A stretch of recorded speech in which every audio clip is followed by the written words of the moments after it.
Should you exercise if you have autoimmune disease?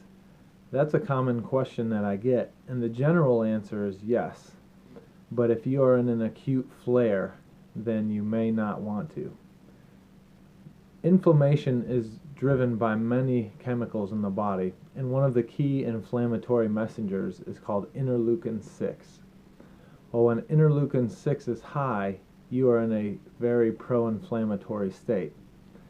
If you have an autoimmune disease, it is often the case that interleukin 6 is high and is driving the process that causes tissue damage in that autoimmune disease.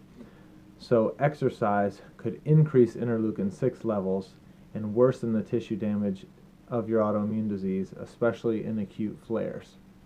The reason this occurs is because whether or not you have an autoimmune disease going on, every time you contract a muscle contraction causes release of interleukin 6.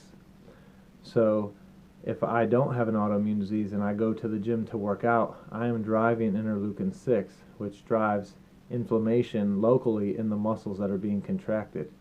If you go and do a full body workout and a full body movement like a heavy squat or lots of burpees, then you are driving interleukin 6 levels up from a systemic standpoint. Now imagine you are someone going into the gym that has an autoimmune disease. You already have high inflammatory levels, and now you go in and do a high intensity interval training workout with weights, full body workout, contracting muscles globally, layering on more interleukin 6 on top of your metabolically driven interleukin 6 by your disease process, and you can see how for that person that would be a bad day and probably drive flares and worsen symptoms. So, should I exercise with my autoimmune disease? Today's functional nugget says it depends. Where are you in the disease process? Are you in an acute flare, or are you in a dormant asymptomatic state between flares? If you're in an acute flare, I would suggest that that's probably not the best time to go hit a hard workout.